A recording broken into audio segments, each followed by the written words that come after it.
નમસ્કાર મિત્રો, ગુજ્જુ હેલ્થ જર્નીમાં આપનું સ્વાગત છે। શું તમે ક્યારે અનુભવ્યું છે કે સવારે પથારીમાંથી ઉઠતાની સાથે જ જ્યારે તમે તમારું પહેલું પગલું જમીન પર રાખો છો ત્યારે એડીઓ અને ઘૂંટણમાં એક અજીબ સોય જેવી ચુંબન થાય છે। દર્દની એ ભયાનક લહેર જે પળભર માટે તમારો જીવ કાઢી નાખે છે। તમે સીડીઓ ચડવાથી ડરવા લાગ્યા છો। જમીન પર પલાઠી વાળીને બેસવું તો જાણે કોઈ ભૂલાઈ ગયેલું સપનું બની ગયું છે। મિત્રો, શું તમે ક્યારેય વિચાર્યું છે કે એક ઉંમર પછી આપણા પગ આટલા ભારે કેમ થવા લાગે છે? કેમ અચાનક આપણા ઘૂંટણની ગ્રીસ ખતમ થઈ જાય છે અને હાડકાં કટકટ અવાજ કરવા લાગે છે? જો તમે અથવા તમારા પરિવારનો કોઈ પણ સભ્ય આ અસહ્ય દર્દમાંથી પસાર થઈ રહ્યો છે તો આજનો આ વિડીયો તમારી જિંદગી બદલી નાખનારો છે। કારણ કે આજે હું તમને માત્ર દર્દ દબાવવાની કોઈ સામાન્ય રીત નહીં જણાવું, પરંતુ એક એવું સિક્રેટ, એક એવું ગોલ્ડન લિક્વિડ અને એક ચમચી રોજે ખવાતા એવા ઘરેલું નુસ્ખા વિશે જણાવીશ જે તમારા શરીરમાં જાદુઈ રીતે કામ કરશે। અને હા, વિડીયોના અંતમાં હું એક એવી સફેદ વસ્તુ વિશે પણ જણાવીશ જે તમારા હાડકાને અંદરથી ખોખલા કરી રહી છે, જેને આજે જ તમારે તમારા રસોડામાંથી બહાર ફેંકી દેવી પડશે। તો આ વિડીયોને સ્કીપ કર્યા વિના પૂરો જોજો, કારણ કે અધૂરું જ્ઞાન ક્યારેય પૂરો ઇલાજ નથી કરી શકતું। ચાલો સૌથી પહેલા વિજ્ઞાનને ખૂબ જ સરળ ભાષામાં સમજીએ। આપણું શરીર એક શાનદાર મશીન છે અને આપણા પગ આ શરીરનું ફાઉન્ડેશન છે, તમારી નીંવ છે। વિચારો, જેમ એક ખૂબ જ ઊંચી અને સુંદર ઇમારતની મજબૂતી પૂરી રીતે તેની નીંવ પર ટકેલી હોય છે, બિલકુલ તેવી જ રીતે તમારું આખું જીવન, તમારી આખી આઝાદી તમારા પગ પર ટકેલી છે। જ્યારે પગ સાથ છોડી દે છે ત્યારે માણસ પોતાના જ ઘરમાં કેદ થઈને રહી જાય છે, પરંતુ સમયની સાથે આપણા શરીરમાં બે ખૂબ જ મોટી અને શાંત બીમારીઓ પાંગરે છે। પહેલું છે બોન ડેન્સિટીનું ઘટવું, એટલે કે હાડકાની અંદરના નક્કરપણાનું ઓછું થવું, અને બીજું સૌથી ખતરનાક દુશ્મન છે ક્રોનિક ઇન્ફ્લેમેશન, એટલે કે શરીરની અંદરનો ઊંડો સોજો। આ ક્રોનિક ઇન્ફ્લેમેશન એ ધીમી આગ છે જે તમારા સાંધાઓની વચ્ચે ભરેલા સાઇનોવિયલ ફ્લુઇડને, જેને આપણે સામાન્ય ભાષામાં ઘૂંટણનું ગ્રીસ કહીએ છીએ, તેને ધીમે ધીમે સૂકવી દે છે। આ બિલકુલ એવું જ છે જેમ કોઈ ગાડીના એન્જિનમાં તેલ નાખ્યા વિના તેને ચલાવવામાં આવે। જ્યારે આ ગ્રીસ સુકાય છે ત્યારે હાડકાં આપસમાં ખરાબ રીતે ઘસાય છે અને એ જ કટકટ અવાજ તેમજ એ અસહ્ય દર્દ પેદા કરે છે જે રાતની ઊંઘ ઉડાવી દે છે। તમે ડૉક્ટર પાસે જાઓ છો, તેઓ પેનકિલર આપી દે છે, તમે જાતના મલમ લગાવો છો, થોડા કલાકો માટે આરામ મળે છે, પરંતુ શું તે જડમાંથી ખતમ થાય છે? બિલકુલ નહીં। એટલા માટે જ આજે હું તમારી સાથે એક એવું રિસર્ચ બેઝડ, પૂરી રીતે કુદરતી અને અજમાવેલું ઘરેલું મસાજ ઓઇલ શેર કરવાની છું, જેને તમે તમારી જાતે તમારા હાથે તમારા રસોડામાં બનાવશો। આ શક્તિશાળી તેલનો મુખ્ય આધાર કોઈ મોંઘી જડીબુટ્ટી નથી, પણ એ વસ્તુ છે જેને તમે કચરો સમજીને ડસ્ટબિનમાં ફેંકી દો છો, લીંબુની છાલ। જી હા, સાચું સાંભળ્યું તમે। આની વૈજ્ઞાનિક તાકાત જાણીને તમે ખરેખર દંગ રહી જશો। આધુનિક રિસર્ચ જણાવે છે કે લીંબુની અંદર, છાલની અંદર બનેલા નાના નાના રોમ છિદ્રોમાં લેમોનિન નામનું એક એસેન્શિયલ ઓઇલ હોય છે। આ એક અત્યંત શક્તિશાળી નેચરલ એન્ટી ઇન્ફ્લેમેટરી કમ્પાઉન્ડ છે।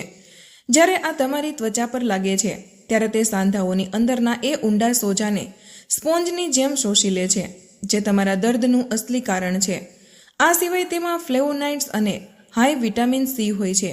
આ સાંધાઓના કોલેજનને તૂટતા બચાવે છે અને તમારા ઘસાયેલા કાર્ટિલેજની સેહતને ફરીથી સુધારે છે। આ સિવાય આ તેલ ત્વચાના રોમ છિદ્રો દ્વારા અંદર જઈને રક્ત સંચારને એટલો ઝડપી કરી દે છે જેનાથી વર્ષોથી જામેલી જકડન ઓગળવા લાગે છે। તો ચાલો ફટાફટ તૈયાર કરીએ આ પાવરફુલ જોઇન્ટ્સ પેન ઓઇલ। આ તેલ બનાવવા માટે આપણને એવી વસ્તુઓ જોઈએ જે ગરમ હોય, એન્ટી ઇન્ફ્લેમેટરી હોય અને બિલકુલ નેચરલ હોય। સૌથી પહેલાં આપણને જોઈશે એક મોટા લીંબુની છાલ। તમારે માત્ર તેનો પીળો કે લીલો ભાગ જ છીનવાનો છે। અંદરનો સફેદ ભાગ કડવો અને નકામો હોય છે, તેને છોડી દો। બીજી વસ્તુ છે 100 ml તલનું તેલ। આયુર્વેદમાં તલના તેલને વાતનાશક માનવામાં આવ્યું છે। આ એટલું સૂક્ષ્મ હોય છે કે નસોની ખૂબ જ અંદર સુધી, હાડકાની ઊંડાઈ સુધી સમાઈ જાય છે। જો તમારી પાસે તલનું તેલ ન હોય તો કોઈ વાંધો નહીં, તમે શુદ્ધ સરસવના તેલનો પણ ઉપયોગ કરી શકો છો। ત્રીજી વસ્તુ, અડધી ચમચી હળદર। જો તમારા ઘરે કાચી હળદર હોય તો ખૂબ જ સારી વાત છે, નહીં તો પીસેલી ગાંઠવાળી હળદરનો પાવડર વાપરો। આ દુનિયાનું સૌથી બેસ્ટ નેચરલ એન્ટીબાયોટિક અને પેઇન કિલર છે. આ સિવાય અડધી ચમચી મેથી દાણા લો.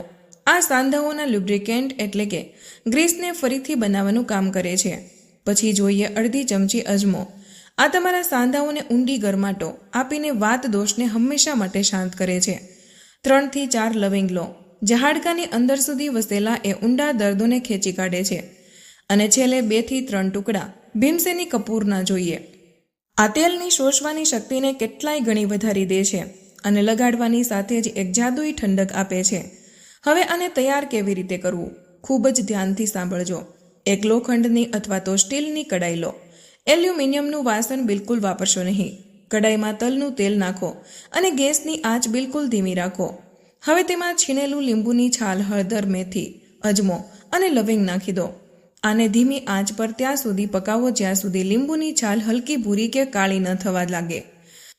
ધ્યાન રહે, આપણે તેલને બાળવાનું નથી, માત્ર આ ઔષધિઓને અર્ક તેલમાં ઉતારવાનો છે. હવે ગેસ બંધ કરી દો. જ્યારે તેલ હલકું નવશેકું રહી જાય ત્યારે તેમાં ભીમસેની કપૂરનો ભૂકો કરીને નાખી દો.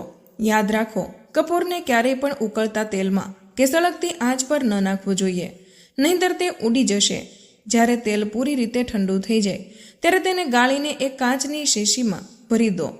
તમારું જાદુઈ દર્દ નિવારક તેલ બનીને તૈયાર થઈ ચૂક્યું છે. પરંતુ અવારનવાર લોકો તેલ લગાવે છે અને છોડી દે છે. એ જ તેમની સૌથી મોટી ભૂલ છે. આને લગાવવાની સાચી રીત શું છે?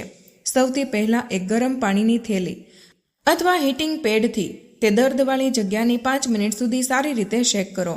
હીટિંગ પેડ નથી તો લઈ આવજો, 150 રૂપિયામાં મળી જાય છે. શેક કરવાથી ત્વચાના રોમ છિદ્રો ખુલી જાય છે. હવે આ તેલને થોડું નવશેકું કરો અને દર્દવાળી જગ્યા પર સર્ક્યુલર મોશનમાં ગોળ ગોળ ફેરવતા 10 થી 12 મિનિટ સુધી બિલકુલ હળવા હાથે મસાજ કરો. મસાજ થઈ જાય એટલે એ જગ્યાને કોઈ સુતરાવ કપડાં કે ની કેપથી સારી રીતે ઢાંકી લો. આમાં હવા બિલકુલ ન લાગવી જોઈએ. જો તમારા ઘરમાં વૃદ્ધ માતા પિતા છે જે સવારે ઉઠતાની સાથે જ કહે છે કે બેટા આજે પગ જમીન પર નથી મુકાતો, જો તમે રોજે રાત્રે સૂતી વખતે આ તેલથી તેમના પગની માલિશ કરો છો તો મારી ગેરંટી છે કે માત્ર 3 થી 4 અઠવાડિયામાં તમે જોશો કે તેમની સવારની જકડન ગાયબ થઈ ગઈ છે અને તેઓ કોઈ પણ સહારા વિના સીડીઓ ઉતરી રહ્યા છે. મિત્રો, તેલ તો તમારા બહારના દર્દને સંભાળશે, પણ જ્યાર સુધી શરીર અંદરથી ખોખલું છે ત્યાં સુધી વાત નહીં બને. શરીરને અંદરથી પણ પોષણ આપવું પડશે. જ્યારે સાંધાના દર્દ, ગઠિયા કે શરીરની અકળનની વાત આવે છે ત્યારે આયુર્વેદમાં એક એવી અચૂક ઔષધિ છે જેને વાત રોગોનો કાળ કહેવામાં આવે છે અને તે છે મેથી દાણા. આજે આપણે આની પાછળના એ ઊંડા વિજ્ઞાનને સમજીશું જે કદાચ તમે પહેલાં ક્યારેય નહીં સાંભળ્યું હોય. જુઓ, મેથી માત્ર શાકમાં વઘાર મૂકવાનો મસાલો નથી. આ એક ખૂબ જ શક્તિશાળી મેટાબોલિક હીલર છે. આની અંદર ડાયોસ્જેનિન અને ગ્લેક્ટોમેનન જેવા તત્વો જોવા મળે છે જે આપણા શરીરની અંદર જઈને બિલકુલ એક કેમિકલ એન્જિનિયરની જેમ કામ કરે છે. થાય છે શું? જ્યારે આપણા લોહીમાં યુરિક એસિડ વધી જાય છે ત્યારે તે સાંધાઓની વચ્ચે નાના નાના કાચના ટુકડાની જેમ જમા થવા લાગે છે. આને ક્રિસ્ટલ કહે છે. આ જ કારણ છે કે સવારે ઉઠતાની સાથે જ એડિયો અને અંગૂઠામાં સોય જેવી ચુંબન થાય છે. મેથી દાણા પ્રકૃતિમાં ક્ષારીય એટલે કે અલ્કલાઇન હોય છે. જ્યારે તમે આને ખાઓ છો ત્યારે તે લોહીની એસિડિટીને ઓછી કરે છે અને સાંધામાં જમાયેલા તે કડક ક્રિસ્ટલને ધીમે ધીમે પીગળાવીને પેશાબ દ્વારા શરીરને બહાર ફેંકી દે છે. આ તમારા સાંધાઓની અંદરથી ડીપ ક્લિનિંગ કરે છે. આયુર્વેદ અનુસાર સાંધાનો દુખાવો વાત બગડવાથી થાય છે. મેથીનો કડવો રસ શરીરમાં વધેલી ફાલતુ હવા અને ભેજને શોષી લે છે. સાંધામાં જ્યારે સોજો આવે છે ત્યારે ત્યાં ફાલતુ પાણી જમા થઈ જાય છે જેનાથી પગ ભારે લાગે છે. મેથી આ સોજાને એવી રીતે ચૂસી લે છે જેમ કોઈ સૂકું સ્પોન્જ પાણીને શોષી લે છે. મેથીમાં રહેલું ડાયસ્જેનિન શરીરની અંદર હોર્મોન્સને સંતુલિત રાખે છે. ઉંમર વધવાની સાથે જ્યાં હાડકાં નબળા થવા લાગે છે ત્યારે આ યૌવન અને તાકાતને જાળવી રાખવામાં મદદ કરે છે. આને ખાવું કેવી રીતે? મેથીના બીજને અંકુરિત કરીને ખાવું સૌથી બેસ્ટ છે. અંકુરિત થવા પર આની પ્રાણશક્તિ 100 ગણી વધી જાય છે. રોજે સવારે 2 ચમચી અંકુરિત મેથી ચાવીને ખાઓ અને જો અંકુરિત નથી કરી શકતા તો રાત્રે 1 ગ્લાસ પાણીમાં 1 ચમચી મેથી દાણા પલાળી દો. સવારે ઉઠીને સૌથી પહેલાં તે મેથીના પાણીને ઘૂંટડે ઘૂંટડે પીવો અને બીજને ખૂબ જ ચાવીને ખાઈ લો. મેથીનું પાણી તમારા યુરિક એસિડ માટે ધરતી પરનું સૌથી મોટું અમૃત છે. પરંતુ ધ્યાન આપો, મેથી ગરમ હોય છે, એટલા માટે ગર્ભવતી મહિલાઓ આનું સેવન ન કરે. સાથે જ જો તમને ખૂબ વધારે પિત્ત, એસિડિટી કે ગરમીની સમસ્યા રહેતી હોય તો મેથી દાણાની માત્રા અડધી કરી દો અને આને વરિયાળી સાથે લો, જેથી શરીરમાં ગરમી ન વધે. હવે વાત કરીએ દુનિયાના સૌથી તાકાતવર એન્ટી ઇન્ફ્લેમેટરી તત્વની, હળદરનું કર્ક્યુમિન. પરંતુ આને ઉનાળામાં લેવાનું એક ખાસ વિજ્ઞાન છે. આપણા સાંધામાં દર્દ ત્યારે અનુભવાય છે જ્યારે શરીરમાં પ્રોસ્ટાગ્લેન્ડિન નામના રસાયણો વધી જાય છે. આ એ વિલન છે જે મગજને દર્દનો સિગ્નલ મોકલે છે. હળદર આ રસાયણોને બનતા જ રોકી દે છે. હળદર કોઈ પણ એલોપેથિક પેનકિલરની જેમ કામ કરે છે, પરંતુ આની કોઈ સાઇડ ઇફેક્ટ નથી હોતી. બલકે આ તમારી કિડનીને નુકસાન પહોંચાડવાના બદલે તેને ડિટોક્સ કરે છે. પરંતુ અહીં એક બહુ મોટો ટ્વિસ્ટ છે. જો તમે માત્ર હળદર ખાઓ છો અથવા દૂધમાં પી લો છો તો આપણું લીવર તેને બહારનું તત્વ સમજીને તરત જ શરીરની બહાર નીકાળી દે છે.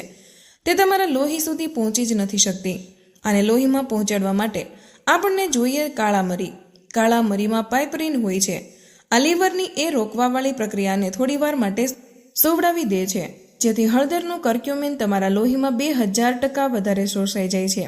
કાળા મરી વિનાનું હળદરવાળું દૂધ માત્ર એક પીલું દૂધ છે, દવા નહીં.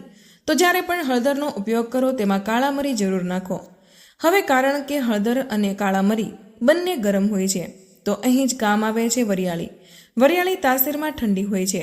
આ ના માત્ર હળદરની ગરમીને બેલેન્સ કરે છે, પરંતુ તમારા પાચન તંત્રને પણ ઠંડુ રાખે છે. વરિયાળી મેળવવાથી આ દૂધ પિત્ત નથી વધારતું, જેનાથી તમને ઉનાળામાં એસિડિટી કે છાતીમાં બળતરા નથી થતી. આને તૈયાર કેવી રીતે કરવું? 1 ગ્લાસ દૂધ લો અથવા તો અડધું દૂધ અડધું પાણી મિક્સ કરી લો. તેમાં અડધી નાની ચમચી હળદર અને માત્ર 1 ચપટી કાળા મરી નાખો. હવે તેમાં અડધી ચમચી વરિયાળીનો પાવડર અથવા તો આખી વરિયાળી નાખી દો અને આને બરાબર ઉકાળી લો. ઉકળ્યા પછી આને ઠંડુ થવા દો. જ્યારે આ હલકું નવશેકું રહી જાય ત્યારે આને રાત્રે સૂતા પહેલાં પીવો. ઉનાળામાં એકદમ ઉકળતું ન પીવો. આખી રાત તમારા સાંધાઓનું સમારકામ થશે અને વરિયાળીના કારણે તમને એટલી ઘાટી ઊંઘ આવશે જેવી બાળપણમાં આવતી હતી. આની સાથે જ શરીરમાં જીવ પૂરવા માટે તમારે અંકુરિત અનાજને તમારી ડાયટમાં સામેલ કરવું જોઈએ. જ્યારે તમે ચણા કે મગને અંકુરિત કરો છો તો તેની તાકાત 100 ગણી વધી જાય છે. ઘડપણમાં માંસપેશીઓ લટકવા લાગે છે. અંકુરિત અનાજ એ માંસપેશીઓને ફરીથી કસે છે. અગર તમને પાચનની તકલીફ છે તો ચણા, લીલા મગ અને થોડી મેથીને અંકુરિત કર્યા પછી તેને વરાળમાં થોડું પકાવી લો, એટલે કે બાફી લો. વરાળમાં પકાવી દેવાથી આ પચવામાં બેહદ હલકું થઈ જાય છે. વડીલો હંમેશા આને વરાળમાં પકાવીને જ ખાય. હવે જ્યારે આપણે પગની તાકાતની વાત કરીએ છીએ તો અવારનવાર આપણું ધ્યાન માત્ર હાડકાં અને માંસપેશીઓ પર જાય છે. પરંતુ શું તમે ક્યારેય વિચાર્યું છે કે આ માંસપેશીઓને ચલાવવાનો કરંટ ક્યાંથી આવે છે? તે આવે છે આપણી નસોમાંથી, આપણા નર્વ સિસ્ટમમાંથી. નસોની નબળાઈ એવી જ છે જેમ કોઈ એન્જિનની વીજળીનો વાયર જ તૂટી ગયો હોય. અહીં કામ આવે છે પલાળેલી બદામ. પલાળેલી બદામ તમારી નસો માટે કોઈ સુપરફૂડથી કમ નથી. આ માત્ર મગજને તેજ કરવા માટે નહીં, પરંતુ તમારા આખા તંત્રિકા તંત્ર એટલે કે નર્વસ સિસ્ટમનું રક્ષણ કરે છે. શું તમને ક્યારેય એવું અનુભવાય છે કે સૂતી વખતે અચાનક પગ ઝટકા મારે છે, અથવા તો પગમાં એવી બેચેની થાય છે કે તેમને વારંવાર હલાવવા પડે છે? આને મેડિકલ ભાષામાં રેસ્ટલેસ લેગ સિન્ડ્રોમ કહેવાય છે. બદામમાં રહેલું રાઇબોફ્લેવિન નસોના સોજાને જડમાંથી ખતમ કરે છે અને આનું મેગ્નેશિયમ માંસપેશીઓને સંદેશ આપે છે કે હવે શાંત થવાનો સમય છે. રોજે રાત્રે 7 થી 8 બદામ પાણીમાં પલાળી દો. સવારે તેમની છાલ ઉતારી લો. આનાથી બદામ પચવામાં ખૂબ હલકી થઈ જાય છે. આને સવારે ખાલી પેટે ખૂબ ચાવીને ખાઓ, જેથી આનું તેલ અને વિટામિન્સ તમારી લાળ સાથે મળીને સીધા નસો સુધી પહોંચાડી શકે. જો તમે બદામની સાથે 1 ચપટી ખસખસ પણ પલાળો દો તો આ નસોને તાકાતને બમણી કરી દે છે અને સાયટિકાના દર્દમાં પણ ગજબની રાહત આપશે. આ સિવાય 1 ચમચી તલ અને 1 ચમચી કોળાના બીજ એટલે કે પમ્પકિન સીડ્સ પણ રાત્રે પલાળી દો. સવારે આને ખૂબ ચાવીને ખાઓ. કોળાના બીજમાં ઝીંક અને ઓમેગા 3 ભરપૂર હોય છે, જે સાંધાના ઘસારાને રોકે છે. પરંતુ મિત્રો, એક બહુ કડવી સચ્ચાઈ સાંભળી લો. જો તમે આ બધી અમૃત સમાન ઔષધિઓ ખાઈ રહ્યા છો પણ છતાંય ફાયદો નથી થઈ રહ્યો, તો આનું કારણ છે એ સફેદ ઝેર. આજે જ સફેદ ખાંડ ખાવાનું બંધ કરી દો. ખાંડ તમારા હાડકામાંથી કેલ્શિયમને એવી રીતે ખેંચી લે છે જેમ ઉદય લાકડાને ખાઈ જાય છે. બીજું છે મેંદો. આ તમારા આંતરડામાં ચોંટી જાય છે, જેનાથી તમે જે પણ પૌષ્ટિક વસ્તુ ખાઓ છો તે શરીરમાં શોષાતી નથી. આ સિવાય વગર મૂવમેન્ટ એટલે કે હલનચલન વિના લ્યુબ્રિકેન્ટ્સ નથી થતું. ઘૂંટણ એક મશીન જેવા છે. જેટલું ધીમે ધીમે ચાલશો એટલી વધારે ગ્રીસ પેદા થશે. એક જગ્યાએ બેસી રહેશો તો કાટ લાગી જશે. એટલા માટે દિવસમાં 15 થી 20 મિનિટ વોક જરૂર કરવું. આ આખા રૂટીનને માત્ર 40 દિવસ સુધી પૂરા વિશ્વાસ અને નિયમ સાથે ફોલો કરીને જુઓ. હું દાવો કરું છું કે તમારા શરીરમાં એવો જબરદસ્ત બદલાવ આવશે કે તમે પોતે હેરાન રહી જશો. તો મિત્રો, આજના વિડીયોમાં બસ આટલું જ. આજની આ માહિતી તમને કેવી લાગી અને આ વિડીયો કયા શહેરમાંથી સાંભળી રહ્યા છો તે કમેન્ટમાં જરૂર જણાવજો. માહિતી પસંદ આવી હોય તો વિડીયોને લાઇક અને તમારા મિત્રો સાથે શેર કરજો. ચેનલ પર નવા હોય તો ચેનલને સબસ્ક્રાઇબ કરવાનું ભૂલશો નહીં. મળીએ એક નવા વિડીયોમાં. ત્યાં સુધી બધા સ્વસ્થ રહો, મસ્ત રહો, સુરક્ષિત રહો અને રોજ જે કંઈક નવું શીખતા રહો, જેથી તમે રહી શકો હંમેશા સ્વસ્થ.